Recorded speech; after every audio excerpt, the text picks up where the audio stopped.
warahmatullahi wabarakatuh.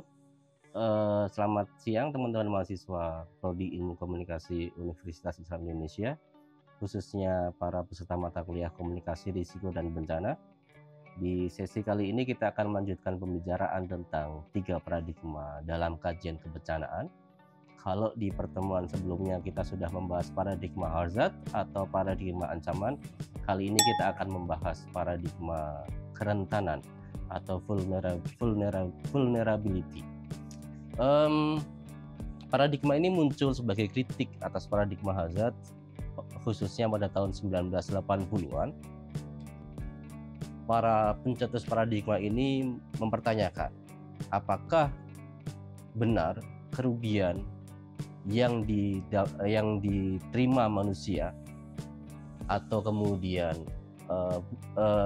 aspek-aspek negatif yang timbul pada komunitas manusia adalah akibat langsung dari sebuah peristiwa alam yang ekstrim. Apakah benar, kira-kira begini, apakah benar orang kemudian meninggal atau orang merugi karena ada bencana, karena ada tanah longsor? Apakah benar kemudian orang terdampak merugi karena ada banjir? Apakah benar kemudian orang merugi meninggal karena ada erupsi gunung berapi? Pasti kita akan menjawab ya. Tapi para pemikir ini mengatakan tidak, tunggu dulu, belum tentu seperti itu. Coba kita cermati angka-angka atau kita cermati lebih detail misalnya. Misalnya terjadi banjir di Jakarta lah ya, contohnya banjir di Jakarta. Coba kita tanya, siapa yang merugi? Orang yang tinggal di apartemen? Enggak kan? Orang yang tinggal di hotel atau di perumahan mewah? Enggak juga kan? Enggak. Mereka yang merugi dan terdampak pertama kali adalah orang-orang yang tinggal di gubuk-gubuk reot di bantaran sungai. Kan begitu? Iya kan? Kalau banjirnya meluas, bisa jadi kemudian dampaknya akan meluas. Oke, kemudian ketika ada erupsi gunung berapi, erupsi Merapi lah contohnya, siapa yang merugi? Apakah semua warga Jogja, warga Sleman, warga Magelang? Enggak juga. Tentu kemudian yang terdampak dan merugi parah adalah orang-orang yang tinggal di dusun-dusun atas yang terkena langsung lahar, terkena langsung abu vulkanik dan seterusnya. Nah, pertanyaannya kemudian, mengapa orang-orang itu memilih tinggal di bantaran sungai? Yang tahu persis bahwa bantaran sungai itu adalah daerah yang rentan, yang kira-kira gampang terkena dampak langsung dari banjir, kira-kira begitu. Ngapain kemudian orang-orang itu memilih tinggal di lereng gunung, di dusun-dusun atas, tahu kalau Gunung Merapi itu sangat aktif? Kenapa kira-kira? Para peneliti mengatakan mereka tinggal di daerah-daerah yang rentan itu karena mereka tidak punya pilihan. Coba tanya orang-orang yang tinggal di bantaran sungai itu, kalau mereka punya uang, punya akses sumber daya yang cukup, mereka akan milih tinggal di rumah yang lebih layak, kan begitu. Orang-orang yang tinggal di lereng dusun atas, kalau mereka punya pilihan yang lebih baik, tentu mereka akan memilih tinggal di lereng bawah dengan pilihan yang lebih baik.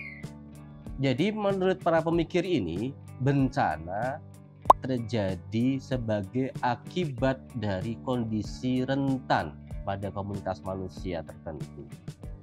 Tentu kemudian kerentanan ini dipicu dengan peristiwa alam yang terjadi, peristiwa alam yang ekstrim. Tapi peristiwa alam yang ekstrim itu bukan satu-satunya penyebab, bahkan bukan penyebab utama terjadinya bencana. Penyebab utama terjadinya bencana adalah kerentanan yang ada pada komunitas manusia, pada komunitas tertentu, pada kelompok-kelompok tertentu. Jadi bencana itu kemudian terjadi karena kondisi-kondisi yang rentan ini. Dan kondisi yang rentan ini bukan masalah pribadi atau masalah di level kelompok. Ini adalah masalah struktural. Ketika kita bicara tentang orang-orang yang tinggal di bantaran sungai di Jakarta, maka itu adalah masalah struktural pembangunan, masalah urbanisasi, masalah panjang, kemudian bagaimana pembangunan tersentral di pusat, di ibu kota, kemudian daerah-daerah lain kemudian kurang berkembang. Artinya orang datang ke Jakarta dengan dengan harapan yang indah, dan ketika mereka tidak dapat mencapai harapan indah itu, mereka terpaksa tinggal di bantaran sungai dan sebagainya. Masalah-masalah yang kompleks, masalah struktural. Nah, karena itu kemudian ketika memahami bencana, maka kita sebenarnya adalah memahami masalah-masalah struktural pembangunan yang lebih luas.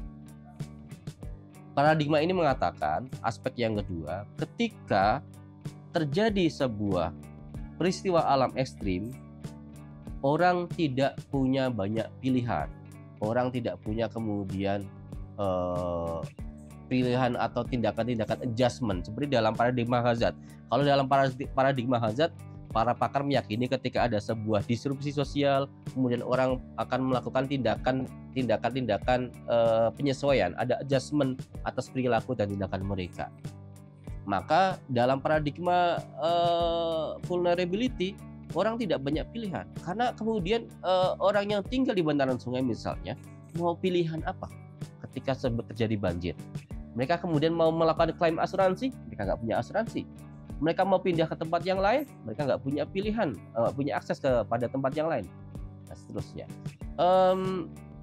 Jadi tindakan orang itu kemudian dalam kondisi krisis atau kondisi bencana, tindakan-tindakan yang dibentuk oleh keterbatasan yang ada, bukan tindakan-tindakan bebas menyesuaikan pilihan-pilihan yang ada. Nah, salah satu contoh paling konkret adalah penelitian-penelitian tentang orang-orang yang tinggal di lereng gunung berapi. Tidak hanya di Indonesia, di Filipina dan beberapa negara lain. Banyak penelitian yang membuktikan bahwa orang-orang yang terdampak erupsi gunung berapi biasanya kemudian akan dipindahkan oleh pemerintahnya ke tempat lain, entah sementara atau entah dalam jangka panjang. Dan kemudian biasanya orang-orang ini akan kembali ke daerah asal mereka, ke lereng gunung berapi itu. Mengapa? Karena mereka nggak punya keterampilan untuk tinggal di tempat yang baru. Mereka nggak punya jaringan sosial di tempat yang baru. Mereka nggak tahu bagaimana harus membudidayakan alam di tempat yang baru. Akhirnya mereka kembali ke daerah yang rentan tadi, di lereng gunung berapi. Contohnya di Indonesia, tahun 1970-an sampai 1980-an ketika erupsi Merapi terjadi, pemerintah menjadikan pembenaran erupsi tersebut untuk memindahkan orang dengan program transmigrasi ke Lampung. Nah, penelitian membuktikan bahwa ternyata setelah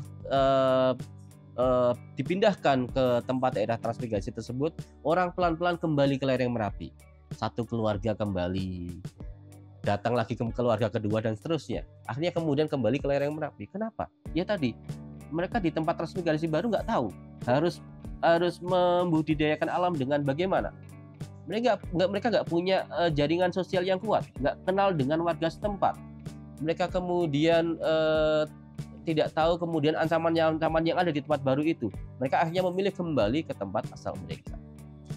Nah, asumsi dasar tentang kerentanan ini kemudian memaksa para pengkaji bencana, ketika membahas bencana maka harus membahas kerentanan yang bisa jadi diproduksi secara panjang, secara dalam masa sejarah yang panjang.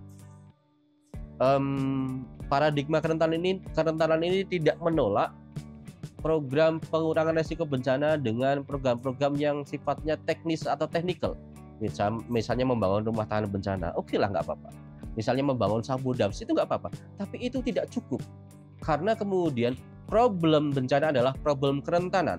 Ketika kemudian membahas kerentanan, maka membahas program pembangunan.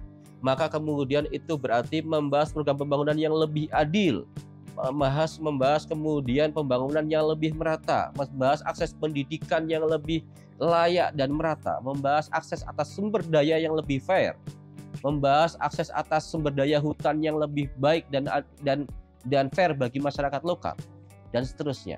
Jadi dengan paradigma ini kemudian kita akan mengaitkan peristiwa bencana dengan peristiwa-peristiwa yang lebih kompleks, dengan pembangunan, dengan perubahan sosial yang lebih luas. Oke teman-teman, itu paradigma yang kedua. Semoga bisa difahami, dan selanjutnya kita akan membahas paradigma yang ketiga, yaitu paradigma ketangguhan. Assalamualaikum warahmatullahi wabarakatuh.